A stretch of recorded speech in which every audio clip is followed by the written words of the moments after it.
গতকাল জুলাইয়ের প্রথম সারির একটা জঙ্গি মারা গিয়েছে। তার সেই মারা যাওয়ার সংবাদ প্রকাশ হবার পর থেকে সারা দেশব্যাপী ম্যাসাকার হয়েছে। বিশেষ করে ঢাকায় একাধিক ঘটনা ঘটে গেছে।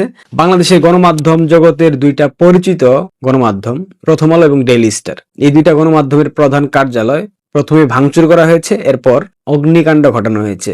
জলে পুরো একদম ছারখার হয়ে গেছে। শেষ খবর পাওয়া পর্যন্ত সেখানে প্রায় 40 জনের মতো গণমাধ্যম কর্মী আটকে ছিল। ভবনের নিচের তলায় আগুন দেওয়া হয়েছে, ভাঙচুর করা হয়েছে, কিন্তু যারা উপরে কর্মরত ছিল, নাইট শিফটে ডিউটি ছিল, তারা সেখান থেকে বেরোতে পারেনি। বিদেশ থেকে দুইটা পলাতক ইউটিউবার ইলিয়াস এবং পিনাকি, এই দুইটা ছেলে পরিকল্পিতভাবে প্রথম আলো এবং ডেইলি স্টারকে জ্বালিয়ে দিল, ধ্বংস করে দিল। এদের দীর্ঘদিনের পরিকল্পনা। প্রথম আলো এবং ডেইলি স্টার ভারতীয় আগ্রাসনের পক্ষপাতী, প্রথম আলো এবং ডেইলি স্টার ভারতের পারপাস সার্ভ করে, প্রথম আলো এবং ডেইলি স্টার আওয়ামী লীগের দূষর, এ ধরনের একটা অভিযোগ এনে হাদিকে হত্যার পর প্রথম আলো এবং ডেইলি স্টারকে সম্পূর্ণরূপে জ্বালিয়ে দেওয়া হয়েছে। আমি খুব খুশি হয়েছি, কারণ বাংলাদেশের রাজনীতিতে বিভাজন সৃষ্টিকারী দুজন ব্যক্তি ছিল যারা 111 সৃষ্টি করেছিল, যারা 111 সৃষ্টির নেপথ্যের কারিগর, যারা সেই 111 থেকে সুদখোর ইউনূসকে বাংলাদেশের ক্ষমতায় বসাতে চেয়েছিল, সেই মাহফুজ আনাম এবং মতিউর রহমান, তারা দুজন প্রথম আলো এবং ডেইলি স্টারের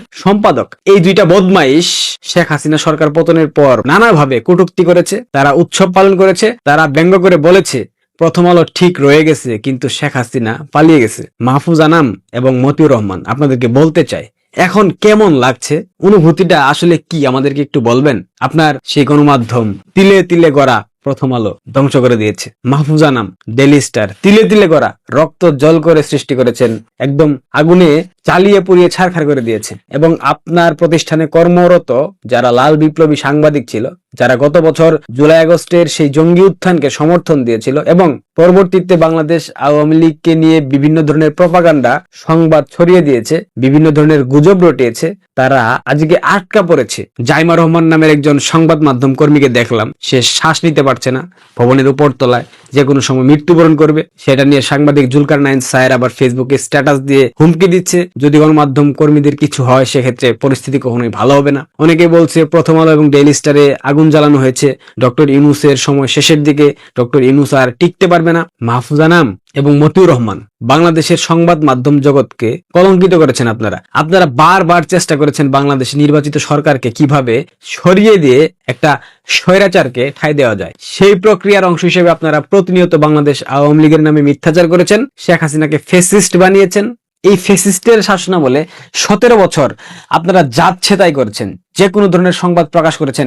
একবারের জন্যও ছাত্রলীগ কিংবা যুবলীগের কোনো নেতাকর্মীরা আপনাদের প্রথম আলো অফিস কিংবা ডেইলি স্টার অফিসের সামনে গিয়ে গরু জবাই করে নাই, কোনো ধরনের মব সৃষ্টি করে নাই। আপনারা যেই ফ্রাঙ্কেনস্টাইনকে টেনে নিয়ে আসছেন, ডক্টর ইউনূসকে 2007 সালে আপনারা দুজন ষড়যন্ত্রের মধ্য দিয়ে আপনাদের পশ্চিমা দালালদের সহায়তায় ক্ষমতায় বসাতে চেয়েছিলেন, কিন্তু ইউনূস 2007 সালে সেই রিস্ক নেয় নাই। কিন্তু 24-এ এসে ইউনূস আপনাদের সাথে সমন্বয় করে ঠিকই ক্ষমতায় বসে পড়েছে এবং ক্ষমতায় বসে আপনাদের দুইটা তিলে তিলে করা প্রতিষ্ঠানকে তার ভাড়াটে মব সন্ত্রাসীদেরকে দিয়ে জ্বালিয়ে দিয়েছে।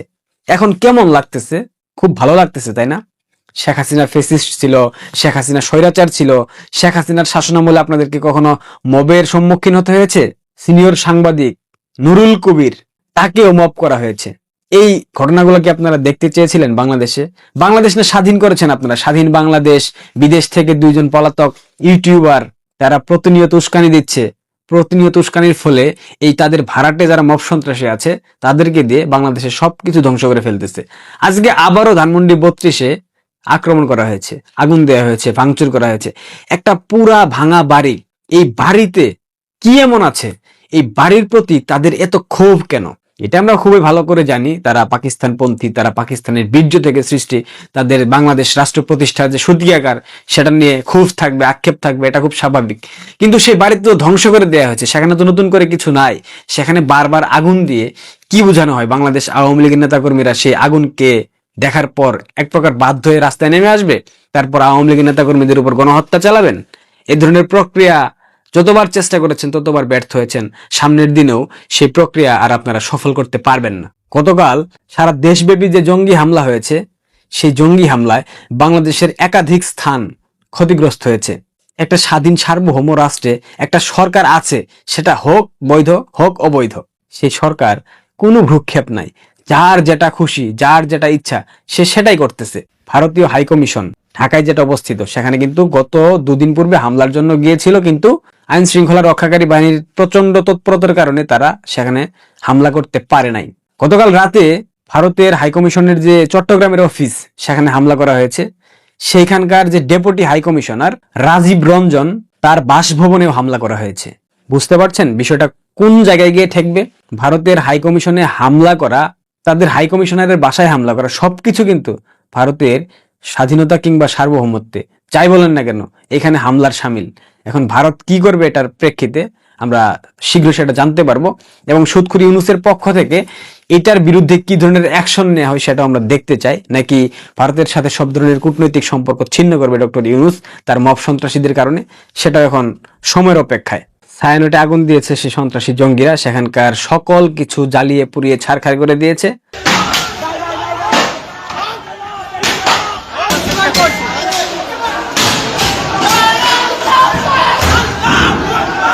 এবং সেখানে যারা লাল বিপ্লবী শিল্পী ছিল, যারা গত বছর জুলাই আগস্টের উত্থানে সম্মুখ সারিতে ভূমিকা রেখেছিল, তাদেরকেও বেত্রাঘাত করা হয়েছে, তাদেরকেও মব করা হয়েছে। এবং খুলনায় যে ভারতীয় হাইকমিশনের অফিস, সেখানেও হামলা করা হয়েছে। বাংলাদেশ আওয়ামী লীগের সাবেক 31 জন এমপি এবং মন্ত্রীর বাসায় হামলা করা হয়েছে, আগুন দেওয়া হয়েছে, জ্বালিয়ে দেওয়া হয়েছে, পুড়িয়ে দেওয়া হয়েছে। চট্টগ্রামের মহিউদ্দিন চৌধুরীর বাসায়, অর্থাৎ সাবেক শিক্ষামন্ত্রী নফেল, তার বাসায় আগুন দেওয়া হয়েছে পুনরায়, এবার নিয়ে 3 বার হলো।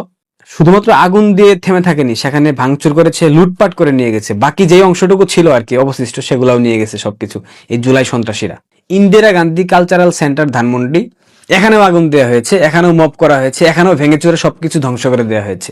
সবশেষ যে ন্যাক্কারজনক ঘটনার জন্ম দিয়েছে বাংলাদেশ, গতকাল বাংলাদেশের সে ইসলামী তৌহিদি জনতা, মৌলবাদী সাম্প্রদায়িক সন্ত্রাসী জঙ্গি গোষ্ঠী ময়মনসিংহ জেলার ভালুকা উপজেলায় একটা যুবককে, মহানবীকে কটূক্তির অপরাধে তাকে প্রথমে পেটানো হয়েছে, ঝুলানো হয়েছে, গলায় ফাঁস দেওয়া হয়েছে, সেখানে হত্যা নিশ্চিত করা হয়েছে। এরপর সেই যুবককে আগুন দিয়ে জ্বালিয়ে দেওয়া হয়েছে বাংলাদেশে। এই ইসলামী সন্ত্রাসবাদী গোষ্ঠী কিভাবে বাংলাদেশটাকে ধ্বংসের দিকে ঠেলে দিয়ে যাচ্ছে। 2024 সালের 10 আগস্ট আমি ফেসবুকে লিখেছিলাম, এই যে শেখ হাসিনা সরকারকে উৎখাত করলেন, দ্বিতীয় স্বাধীনতা আপনারা উদযাপন করছেন, এই দ্বিতীয় স্বাধীনতা একটা সময় আপনাদের গলায় কাটা হয়ে বিঁধবে। আপনারা পরতে পরতে অনুভব করবেন বাংলাদেশের জন্য শেখ হাসিনা কি জিনিস ছিলেন।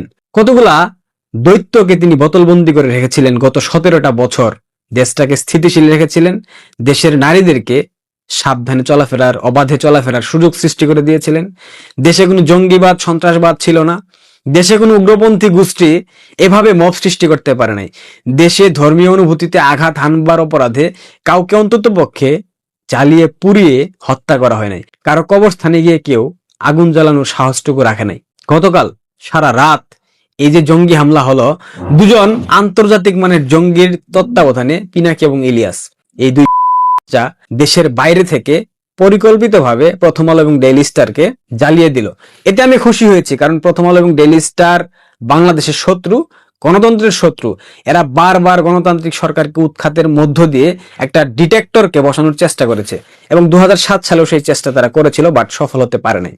2024 এসে সফল হলো, কিন্তু ভাগ্যের কি নির্মম পরিহাস, যাকে তারা ক্ষমতায় বসাইলো ডক্টর ইউনূস, সেই ইউনূস তাদের প্রতিষ্ঠানকে আগুনে পুড়ে ছারখার করিয়ে দিল। এটা হচ্ছে প্রকৃতির বিচার। জুলাই জঙ্গি হাদি মারা গেছে, সৃষ্টিকর্তার ডাকে চলে গেছে, সারা দেশব্যাপী এনসিপির নেতারা আলহামদুলিল্লাহ বলে স্ট্যাটাস দিচ্ছে।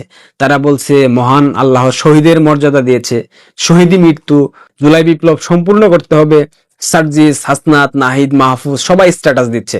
সার্জিসের প্রত্যেকটি স্ট্যাটাস দেখে মনে হচ্ছে যুদ্ধ পরিস্থিতিতে আছে, এবং সার্জিস সেটা বলেই দিয়েছে, আমরা এখন একটা যুদ্ধ পরিস্থিতির মধ্যে আছি, বিপ্লবের যে বাকি অংশ আছে সেটাকে সম্পূর্ণ করতে হবে। কি সম্পূর্ণ করবে? গৃহযুদ্ধ নাকি ভারতের সাথে যুদ্ধ? দুটার একটাই তো, এছাড়া তো আর কোনো কিছু আমি দেখছি না। 21 তারিখ তারেক রহমানের স্ত্রী জুবাইদা রহমান লন্ডনে ফিরে যাচ্ছেন, তাহলে কি 25 তারিখ তারেক রহমান বাংলাদেশে আসতে পারবেন না? সিম্পল একটা ব্যাখ্যা দিই আপনাদেরকে। বাংলাদেশে এই মুহূর্তে বাংলাদেশ আওয়ামী লীগ নাই, বিএনপি সব থেকে বড় শক্তি। 25 ডিসেম্বর তারেক রহমান বাংলাদেশে ফিরে আসার কথা, এবং নির্বাচন হলে বিএনপি যেভাবেই হোক হয়তো বা ক্ষমতায় যেত। জামাত তো নির্বাচন প্রথম দিক থেকে চাচ্ছে না। এখন তারেক রহমানের আশাকে কেন্দ্র করে পরিকল্পিতভাবে জামাত হাদির এই ইস্যুটাকে কাজে লাগিয়ে বাংলাদেশে একটা অস্থিতিশীল পরিবেশ সৃষ্টি করতে পারলে তারেক রহমান কি ভয়ে হয়তোবা বাংলাদেশে প্রবেশ করবেন না, নাকি জামাত পরিকল্পিতভাবে চাচ্ছে তারেক রহমান যাতে এই ভয়ে বাংলাদেশে ফিরে না আসেন, কারণ তারেক রহমান সাহসী ব্যক্তি না?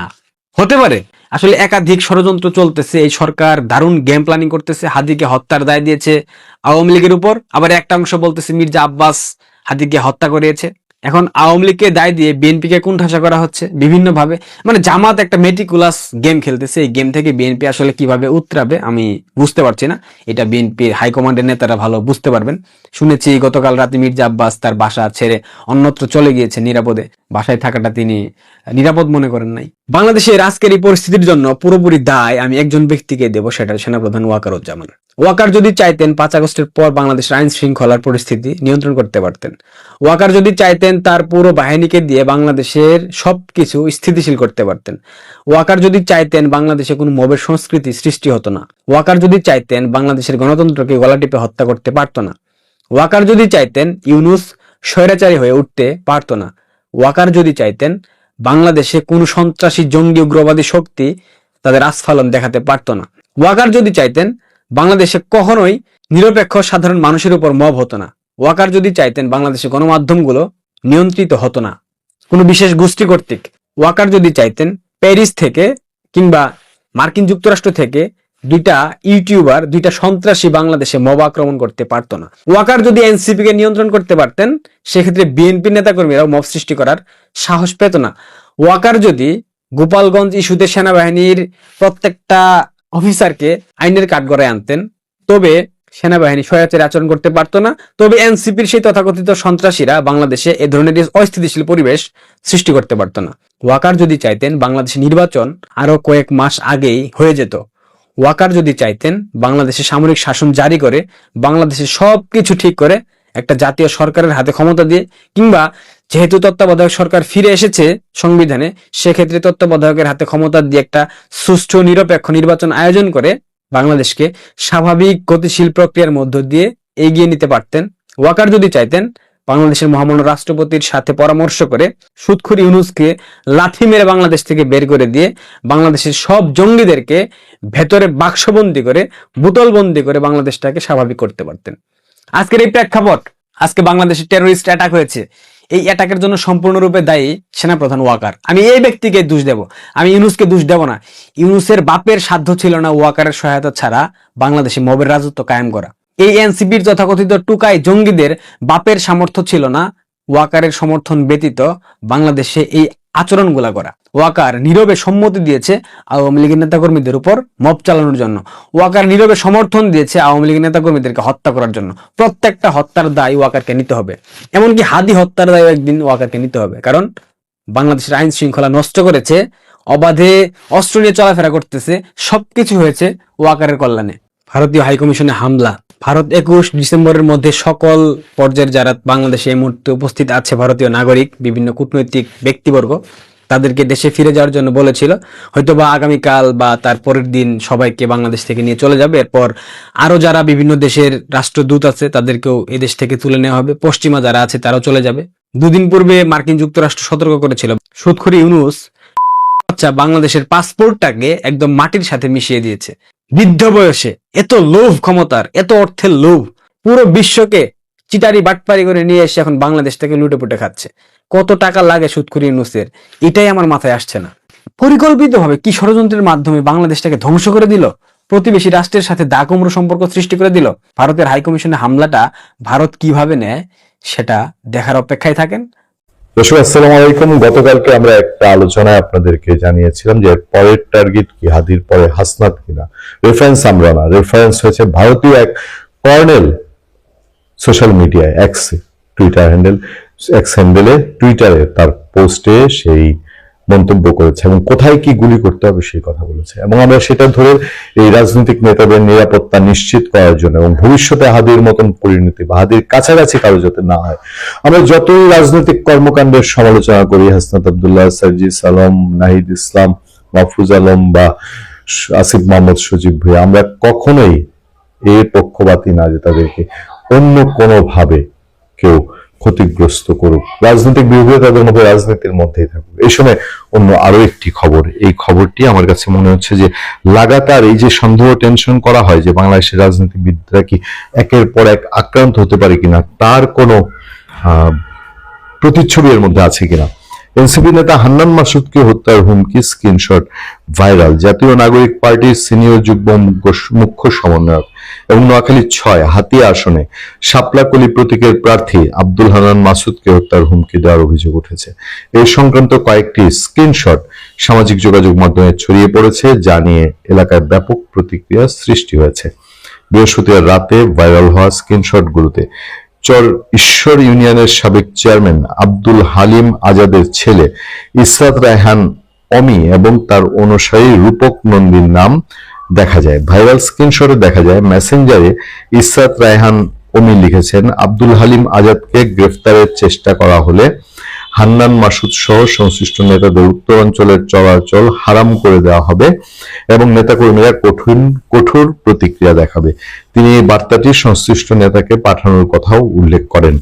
অন্যদিকে রূপক নন্দী তার ফেসবুক আইডিতে দেয়া এক পোস্টে লেখেন, হান্নান মাসুদকে আগুন নিয়ে না খেলতে সতর্ক করে হুমকি দেওয়া হয়। পোস্টে বলা হয়, আব্দুল হালিম আজাদকে গ্রেফতার করা হলে উত্তরাঞ্চলে হান্নান মাসুদের রাজনৈতিক কার্যক্রম নিষিদ্ধ ঘোষণা করা হবে।